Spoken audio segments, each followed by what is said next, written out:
अस्सलाम वालेकुम वरहमतुल्लाहि वबरकातुहू। एनसीईआरटी क्लास 8th हिस्ट्री का चैप्टर नंबर 10 चल रहा है। चैप्टर का नाम है इंडिया आफ्टर इंडिपेंडेंस और ये इस चैप्टर का पार्ट नंबर 3 है। Topic how are states to be formed. चले हम समझ सकते इस टॉपिक को।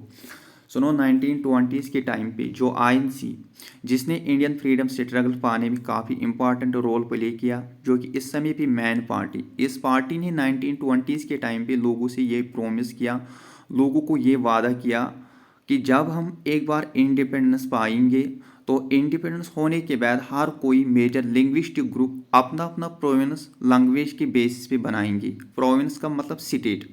मगर जब 1947 में इंडिया ने इंडिपेंडेंस पाया तो फिर आईएनसी लोगों का प्रोमिस पूरा करने के लिए तैयार था नहीं। वो तो इसलिए क्योंकि इंडिया ऑलरेडी रिलीजियस बेसिस पे डिवाइड हो गया, देश को पार्टीशन हुआ। महात्मा गांधी जी का मानना था कि फ्रीडम सिर्फ एक नेशन के लिए नहीं आया बल्कि दो नेशंस के लिए आई, यानी इंडिया और पाकिस्तान के लिए। काफ़ी दुख के साथ फ्रीडम दो नेशंस के लिए आई। पार्टीशन ऑफ इंडिया हुआ जिसकी वजह से हिंदूज और मुस्लिम्स के बीच में मास किलिंग्स हुई, मिलियन लोगों की मौत हुई। तो फिर गांधी जी, जवाहरलाल नेहरू, जो कि बड़े बड़े लीडर्स थे, इस समय भी एक्टिव थे, इन्होंने बोला कि अगर हम लैंग्वेज के बेसिस पे प्रोविंसेस बनाएंगे तो क्या इससे कंट्री नहीं टूट जाएंगे, क्या इससे कंट्री में डिविजन्स नहीं हो जाएंगे।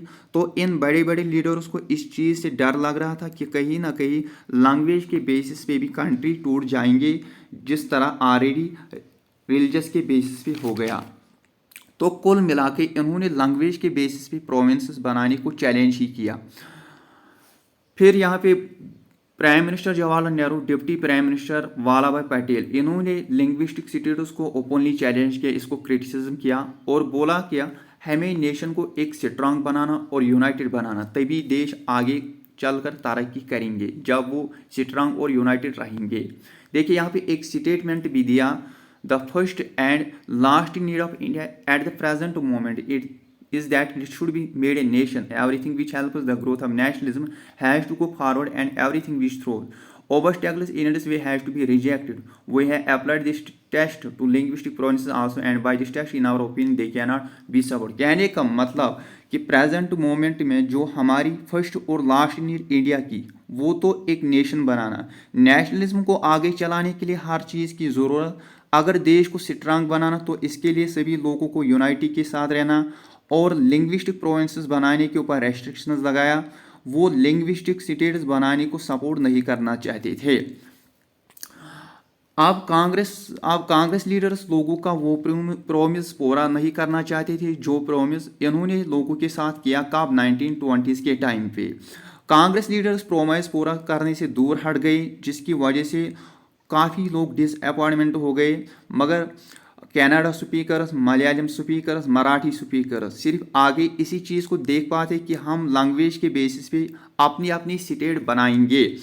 फिर स्ट्रांग प्रोटेस्ट हुआ तेलुगु स्पीकिंग डिस्ट्रिक्ट से, जो कि पहले मद्रास प्रेसिडेंसी में आते।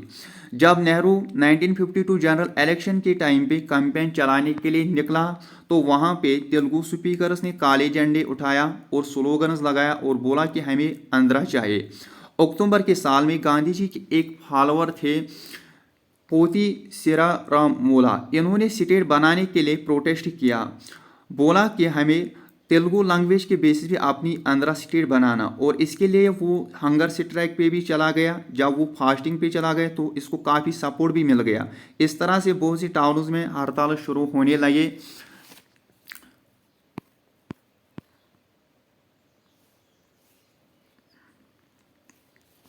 देखिए यहाँ से 15 डेज तक वो फास्टिंग पे रहा था। फिर दिसंबर 1952 में इसी फास्टिंग के दौरान पोती सिरारामोली की डेथ हुई। न्यूज़पेपर्स में ये खबर फैल गई कि सिरारामोला की मौत हुई, तो फिर एंटायर आंध्रा में प्रॉब्लम क्रिएट हो गई।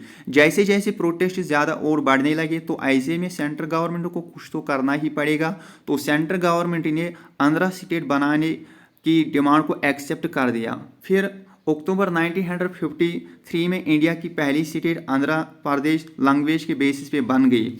आंध्र प्रदेश बनने के बाद बाकी दूसरे लार्ज कम्युनिटीज़ ने भी सेपरेट स्टेट बनाने की डिमांड की कि क्योंकि इनको भी मौका मिला, तो फिर स्टेट ऑर्गेनाइजेशन कमीशन को सेटअप किया, जिसका रिपोर्ट सबमिट हुआ 1956 में। तो इस कमीशन ने ये रिकमेंडिंग दिया कि डिस्ट्रिक्ट और प्रोविंशियल बाउंड्रीज को रिड्राइंग करे, तो फिर कॉम्पैक्ट प्रोविंसेस बनाए, जैसे कि आसामीज के लिए आसाम, बंगाली के लिए बंगाल। जो large Hindu speaking regions north India में, वो टूट गई सेवरल स्टेट्स में। फिर 1960 में bilingual state of Bombay separate states में डिवाइड हो गई, जैसे कि मराठी महाराष्ट्र के लिए, गुजराती गुजरात के लिए। 1966 में स्टेट ऑफ पंजाब भी डिवाइड हो गई, पंजाब और हरियाणा में। पंजाब पंजाबी स्पीकर्स के लिए, जहाँ पे ज़्यादातर सिख्स भी रहा करते थे, मगर जो हरियाणा, वहाँ पे लोग हरियाणवी या हिंदी बोलते हैं। और ये टॉपिक कंप्लीट हुआ।